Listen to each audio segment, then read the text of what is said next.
નમસ્કાર મિત્રો, કોંગ્રેસના નેતાઓના નિવેદનો એને જો શુદ્ધ ગુજરાતીમાં કહીએ તો બફાટ કરવાનું એ એમનો સ્વભાવ છે.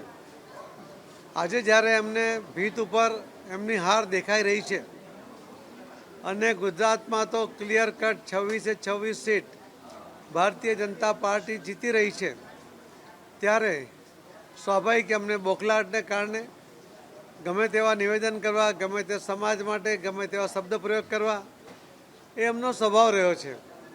આપણે જોયું હશે કે ક્ષત્રિય સમાજ માટે પણ, રાજા મહારાજાઓ માટે પણ રાહુલ ગાંધીએ હમણાં 2 દિવસ પહેલાં પણ જે કહ્યું કે આ લોકો લૂંટ કરતા હતા, કોઈની પણ જમીન લૂંટી લેતા હતા.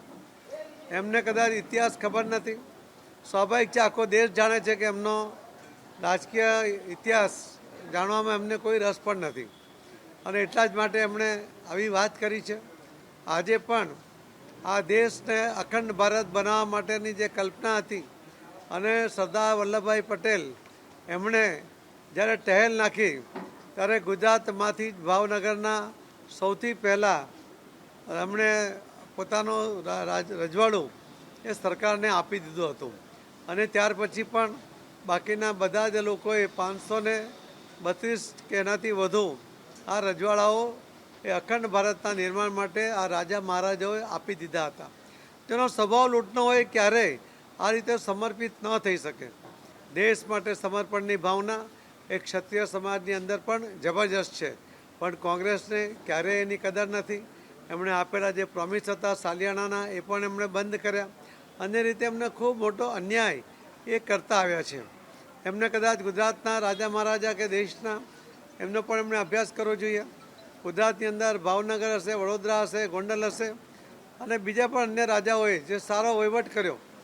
એમણે શિક્ષણને મહત્ત્વ આપ્યું, એમણે ખેતીને મહત્ત્વ આપીને લોકોને જાગૃત કર્યા, એમણે ખેતી માટે પાણીની વ્યવસ્થાઓ કરી અને મહિલાઓની સુરક્ષા માટે એમણે વ્યવસ્થા કરી. આવા સારા વહીવટને કારણે આજે આટલા વર્ષો પછી પણ જે તે વિસ્તારમાં એ રાજાઓનું નામનું એક મહત્ત્વ છે. એ પ્રજા એમને આજે પણ સન્માનથી એમના નામનું ઉચ્ચારણ કરે છે.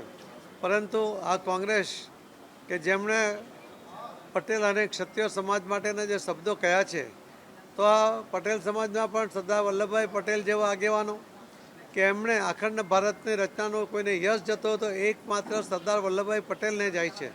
આવા મહાન પુરુષો જે સમાજમાં જેમણે જન્મ લીધો છે અને અલગ અલગ ક્ષેત્રમાં સમાજે પણ જે રીતે પોતાનું યોગદાન આપ્યું છે અને એવા સમાજ માટે આવી હલકી વાત કરવી એ એમને શોભતું નથી. એમણે આ બંને સમાજની અને ગુજરાતના લોકોની માફી માંગવી જોઈએ. હાર અને જીત એ ચાલતી હોય છે, એમને હારવાની ટેવ પડી છે. છેલ્લી વાર બી હાર્યા છે અને હવે પણ હારવાના છે. ત્યારે હાર સહજતાથી સ્વીકારે, ખેલદીથી સ્વીકારે એવી મારી એમને એક સૂચન પણ છે અને એમને બધાની માફી માંગી લેવી જોઈએ એવું પણ મારું સૂચન છે. ધન્યવાદ.